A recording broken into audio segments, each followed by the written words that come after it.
इस एपिसोड में हम शेरलॉक का 7वां केस देखने वाले हैं। पिछले एपिसोड में हमने देखा कि किस तरह मॉरिटी मर गया था और अपने दोस्तों को बचाने के लिए शेरलॉक भी बिल्डिंग से कूद गया था। ये सब अपनी आंखों के सामने होते देख वॉटसन भी बहुत दुखी था, लेकिन शेरलॉक मरा नहीं, एकदम हट्टा कट्टा और जिंदा है। बिल्डिंग से गिरकर और इतना खून बहने के बाद कोई जिंदा कैसे रह सकता है, और वो कब्र किसकी थी जिस पर मिसेस हडसन आंसू बहा रही थी? आपके सारे सवालों के जवाब इस एपिसोड में मिल जाएंगे, इसलिए पूरा वीडियो जरूर देखेगा। तो दोस्तों, दुनिया की नजर में शेरलॉक मर चुका है और उस हादसे को 2 साल हो चुके हैं। अब टीवी पर न्यूज आती है कि शेरलॉक सच में एक जीनियस था और उसे बदनाम करने के लिए मॉरिटी ने ब्रूक्स नाम के एक कैरेक्टर को क्रिएट किया था और सारे क्राइम्स मॉरिटी कर रहा था। एक इंसान के मरने से 2 साल बाद उसकी सच्चाई सबके सामने आती है। पुलिस ऑफिसर सैली जो शेरलॉक को फ्रॉड बता रही थी, ये न्यूज सुनकर बहुत ही गिल्टी फील करती है, लेकिन ग्रेग को शेरलॉक पर हमेशा यकीन था। लेकिन अब ये सोचकर क्या फायदा, ये सोचकर वो वहां से चला जाता है। लेकिन सबसे ज्यादा तकलीफ होती है वॉटसन को। शेरलॉक के जाने के बाद वॉटसन पूरी तरह बिखर गया होता है। उसके पैर का दर्द फिर से शुरू हो गया है और वो पहले की तरह लंगड़ाकर चलता है। उसकी मूंछें भी निकल आई होती हैं और उसका नया लुक देखकर हमें जरा हंसी भी आती है।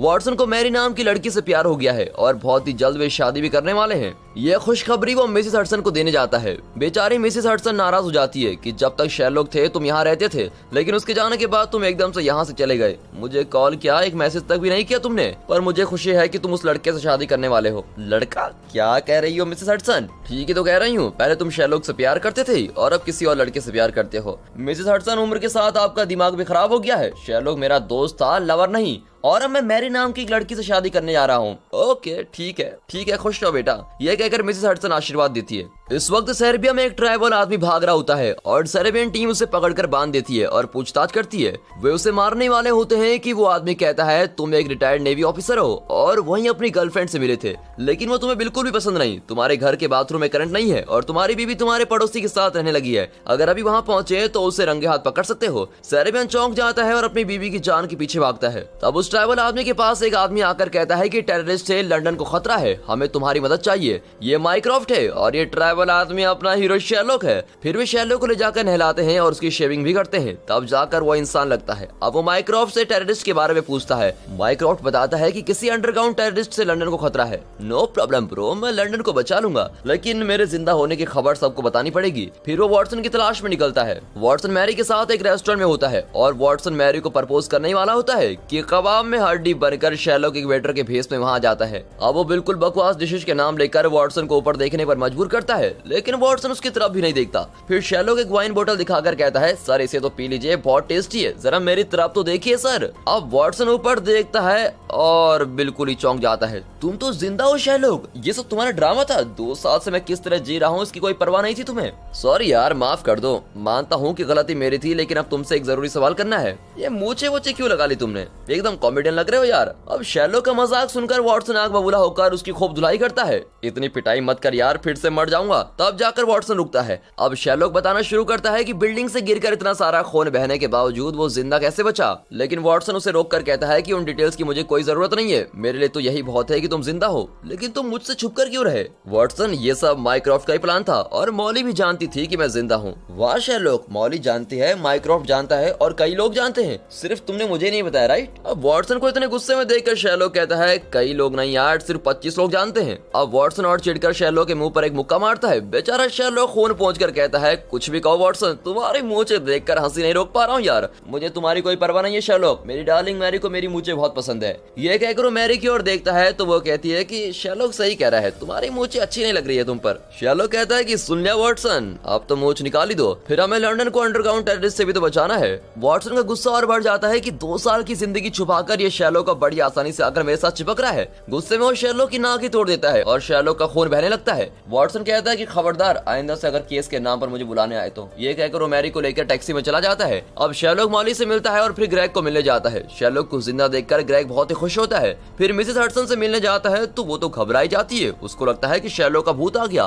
फिर धीरे धीरे सभी को पता लगने लगता है कि शेरलॉक मरा नहीं। उसका हैशटैग बन जाता है और जल्दी ट्रेंडिंग होने लगता है। अब शेरलॉक फिर से केसेस सुलझाने में लग जाता है, लेकिन वॉटसन की बजाय वो मॉली को साथ लेकर घूम रहा होता है। मॉली डिटेक्टिव कम और जर्नलिस्ट ज्यादा लग रही होती है और हर केस में नोट्स ले रही होती है, पर उन्हें बेकार से केसेस मिल रहे होते हैं। तब शिलकॉट नाम का एक आदमी शेरलॉक के पास आकर कहता है कि डिस्ट्रिक्ट लाइन के सीसीटीवी फुटेज को क्लियर करने के बाद उन्हें वाइप करना मेरा काम है और अपना काम करते वक्त मैंने एक अजीब सा फुटेज देखा था। ये कहकर वो शेरलॉक को फुटेज दिखाता है। उसमें वेस्टमिनिस्टर नाम के एक सबवे स्टेशन में एक ट्रेन आती है। उस स्टेशन में एक आदमी ट्रेन में चढ़ता है, लेकिन अगले स्टेशन में यानी कि पार्क स्टेशन में वो आदमी ट्रेन से गायब था। पता नहीं उसका क्या हुआ। शेरलॉक को ये केस बहुत ही इंटरेस्टिंग लगता है और उसका दिमाग तुरंत काम पर लगने लग जाता है, लेकिन उसे एक शक होता है कि वेस्टमिनिस्टर से पार्क स्टेशन पहुंचने में 5 मिनट लगते हैं, लेकिन उस दिन इस ट्रेन को 10 मिनट लगे। मतलब बीच में कुछ तो जरूर हुआ है, पर बीच में तो कोई स्टेशन भी नहीं है और ट्रेन वहां रुक भी नहीं सकती। ट्रेन 5 मिनट लेट पहुंची है और वो आदमी ट्रेन में नहीं था। इस तरह कई एंगल से सोचने के बाद भी एक भी क्लू शेरलॉक को नहीं मिलता।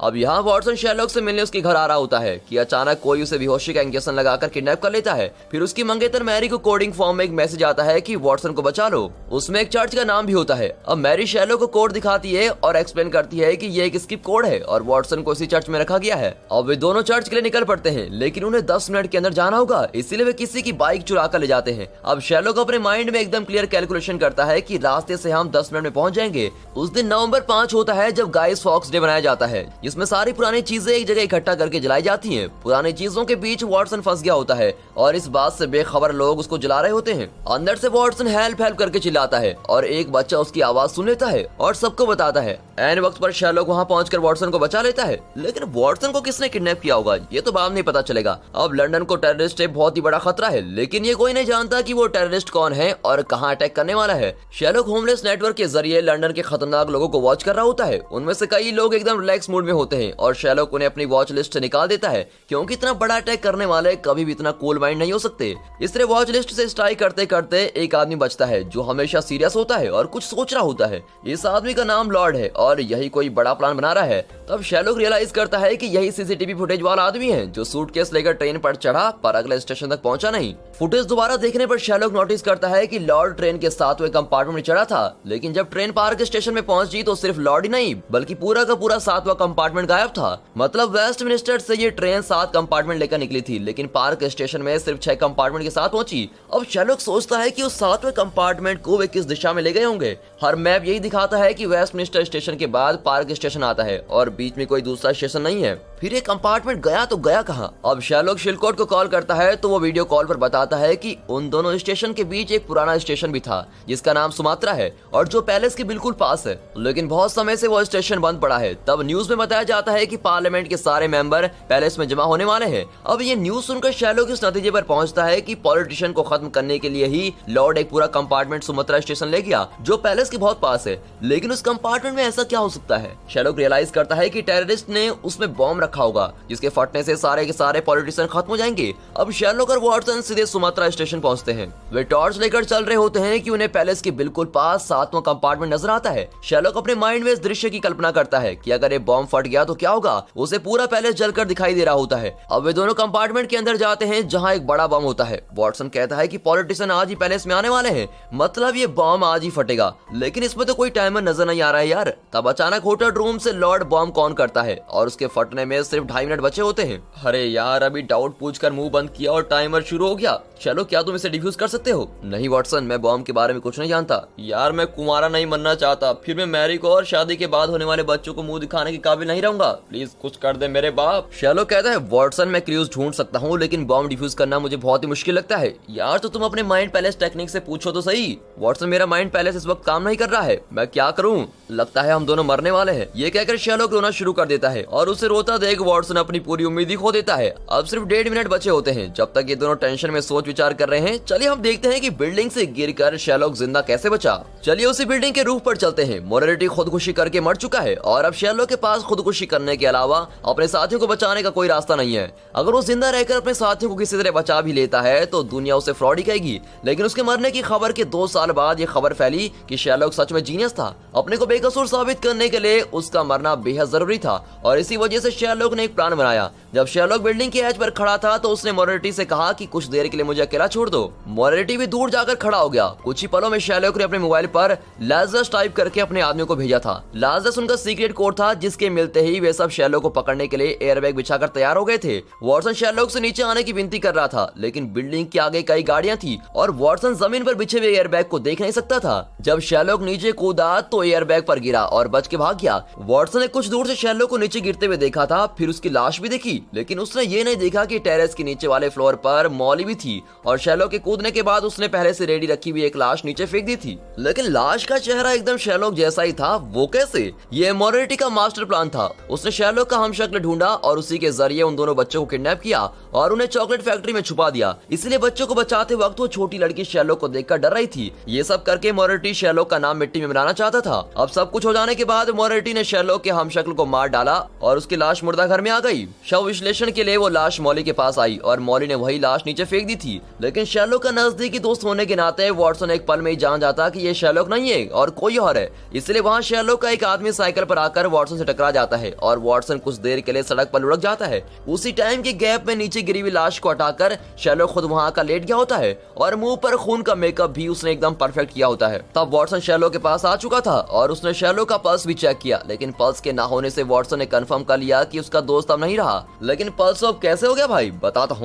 हूँ, पर आप लोग ये ट्राई मत करना वरना घर वाले पिटाई करेंगे, समझे? एक्चुअली एक बड़े स्पंज बॉल को आर्मपिट में कस के दबाकर रखने के साथ में पल्स फील नहीं किया जा सकता और यही ट्रिक शेरलॉक ने अपनाई और वॉटसन को विश्वास दिलाया कि वो मर गया है। शेरलॉक के मरने के बावजूद मॉरिटी के आदमियों ने वॉटसन, मिसेस हडसन और ग्रेग को मारने की ठान ली थी, लेकिन माइक्रोफ्ट के आदमियों ने मॉरिटी के आदमियों को खत्म कर दिया और इन तीनों को बचा लिया। शेरलॉक को अपने ऊपर लगे हुए कलंक को मिटाने के लिए 2 साल लग गए और बेचारे को बहुत नाटक करना पड़ा। अब वापस आते हैं, लेकिन इस वक्त कंपार्टमेंट के अंदर बॉम्ब फटने वाला है। शेरलॉक का रो रो कर बुरा हाल हो गया है। वॉटसन तो मान ही चुका है कि वे दोनों यहीं पर मरने वाले हैं। वॉटसन कहता है कि लगता है मेरी किस्मत में ना तो मैरी है और ना ही शेरलॉक की यारी। टाइमर में बहुत ही कम वक्त बचा है और वॉटसन का चेहरा एकदम सुन हो गया क्योंकि कुछ ही सेकंड में बॉम्ब फटने वाला है। तब अचानक शेरलॉक पागलों की तरह हंसने लगता है। हंसना बंद करो शेरलॉक, हमारी जान निकलने वाली है। शेरलॉक हंसते हुए कहता है, जान क्यों निकलने लगी भला?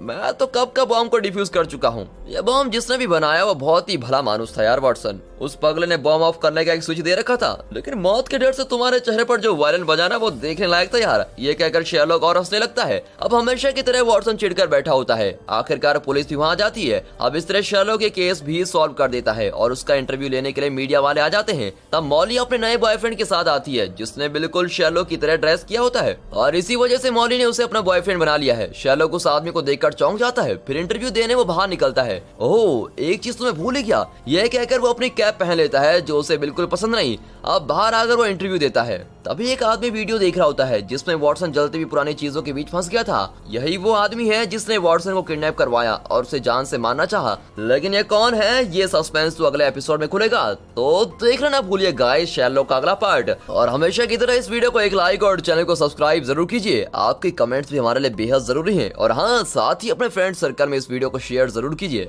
And finally thanks for watching.